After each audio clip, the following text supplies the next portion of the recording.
And still undefeated, and the UFC undisputed lightweight champion of the world, Khabib,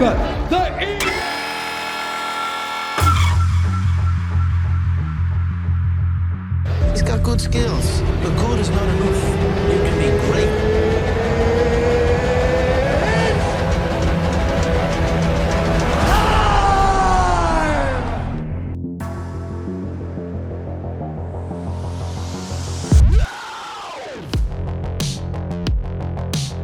Khabib tweeted before a fight that he was rooting for Dustin Poirier, but then afterwards he congratulated you and sort of gave you your props. Will that always be kind of a fight that got away, but one that got away, but you never got to test yourself against him?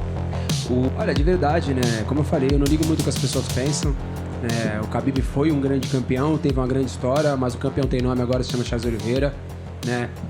Ele se aposentou, agora a gente está construindo o nosso legado. Não tem essa de, não, tinha que ser o Khabib, não.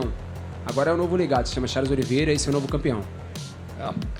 I said that I really don't care what people think. He was a great fighter, great champion. He had his history and his legacy, but he retired, and now history and legacy have a new name, and it's Charles Oliveira. And that's from now on that's going on. There's not this thing of like, oh, it didn't happen, the one that got away. I think Khabib could do that to almost anybody, except maybe Oliveira. People look at some of the losses that Oliveira had. You can't look at those. You got to look at the wins. You got to look at who he is now. Don't look at who he is 5 years ago or 6 years ago. Look who he is right now. Is that the last time he lost? I don't think it's that long ago. He had a fight with Felder, and he caught Felder, I believe, in a guillotine. And then Felder got out of it and smashed him and stopped him. But Felder's the fucking man. This is Felder. So Oliveira's got his leg here. He came really close to a leg lock, but Felder can grapple. And he's also very strong and very big for the weight class. So Felder eventually wound up on top, and Felder beat the fuck out of him on top. Look at these nasty smashing elbows from the guard. Felder's his last loss. So that was 2017. But who he is right now, though? Right now, that guy is the fucking man. That's who he is. I'm super excited to see him against Gaethje. Yeah. Him against Gaethje, that's a real fucking test. Not that Dustin wasn't a real test too, but Gaethje is another kind of real test. I'm always in my mind going, I want to see this guy fight Khabib. Oh yes, that would have been the fight. And maybe it could be. Maybe it could be still. Khabib might decide at one point in time, you know. Yeah, it's him and Khabib are scary that way. Because after that fight, I went back and watched like all his highlights. There's a predator like precision with. As soon as you give him an opening, yes, it's a wrap. Well, see, the thing is, Khabib can do that too, but Khabib chooses to smash you, or what? Like the way he says, smash. He smashes people. Khabib smashes people. But if you look at the Justin Gaethje fight, Khabib submitted Gaethje. He almost submitted him in the end of the first round, and they submitted him in the second round. And one of the reasons why he did that, now this is supposedly, I don't know if this is true, but what they said is that, and I know this was true, that they do like each other. And that Justin actually helped Khabib cut weight, sat in with him, because one of the things about cutting weight is if there's someone there talking to you, it helps you through it. They're also managed by the same guy. So they have the same manager, and they got together, and so when they had that fight, Khabib liked him. So he says, I'm just going to submit this dude. Khabib told me when he was watching the interviews over the course of the week, right? He saw that Justin said he would never tap. Justin would never tap. And so when he was going to the submission, he said it's his dad's favorite submission, right? Wow. Getting to the mounted position, going to the armbar, going to the triangle. Wow. He said it was his father's favorite submission. So when he got there, he was going to do the armbar, but he had heard Justin all week saying he would never tap. And he didn't want to hurt him in front of his parents. So he went to the triangle and just kind of put him to sleep. What? He's thinking about this in that moment? He actually told me that, bro. He goes, I didn't want to hurt him in front of his parents. So I said, I'm going to go and put him in the triangle. And then if he goes to sleep, go to sleep, you wake up, you're fine. This is exactly what he told me. That's crazy, all right? He did not want to hurt Justin in front of his parents. That gives me goosebumps. I mean, to be comfortable enough to think about this in the moment, you know, like, that's crazy. He didn't want to break his arm. Because if Justin's not going to tap, you have to break it. And he didn't want to do that to him in front of his mom and dad. So he said, if I put him to sleep, he'll wake up and everything will be okay. Wow, that is incredible. And just speaks to the kind of guy that he is. So he got a hold of him, did his normal shit, gets his wrestling going, but then so this is the beginning of the first round.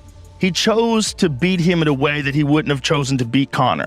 When he was on top of Conor, he's smashed his face. He was trying to hurt that one. And he was going, let's talk now. Let's talk now. Bam, bam, let's talk. Bam, just beating the fuck out of him. See, in this, he chooses to go straight to an armbar. It's very unusual for him. But this is Khabib's respect for Gaethje as a person, as a fighter, and also he can do this. He can do it. So this is the end of the first round. So he almost catches him at the end of the first round with an armbar, very close. But the end of the second round, yeah, he gets a hold of him, dumps him, takes his back. I mean, it's just the precision, and then he decided to go for a mounted triangle.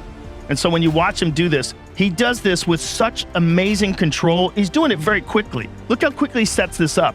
He's just deciding he's gonna do it, period, from the jump. Then he locks in the triangle, and that's a wrap, son. That is a death triangle. Look at it. Justin has to tap. There's no question at all. He's going out. And the referee lets him go, and Justin's out cold. Yeah, like he didn't struggle at all. Yeah, he tapped and then he went out. But the way he did it, he went through him. He went right through him. I think Khabib could do that to almost anybody, except maybe Oliveira. I think Khabib, the guys that Khabib beat, that he smashed, I think a lot of those guys he could have submitted to. I think Khabib is that elite, especially like at the later stages of his career when he was just the GOAT. And he's arguably one of the absolute best submission artists, even though he smashes so many people. Are you talking about Khabib? Yeah. He's arguably one of the very best submission artists, as well as being one of the greatest fighters of all time. You watch the way he goes through Gaethje like that, that is elite, high-level precision submission. Oliveira does that too. Oliveira does it, man. That's what makes you think, like, wow, that would make the fight with Khabib so interesting. And I know Khabib has a lot of respect for him too, because Khabib said to Gaethje, there was an article that I was reading where he's saying, hey, you got to be aware of this guy. This guy is fucking for real. People think of Oliveira as not being a monster because there's times that people have beaten him. Like Paul Felder smashed him, and there's a lot of guys that beat him. Cub Swanson KO'd him. Guys have beaten him, but he got better. And you got to accept that and not think of like when he lost.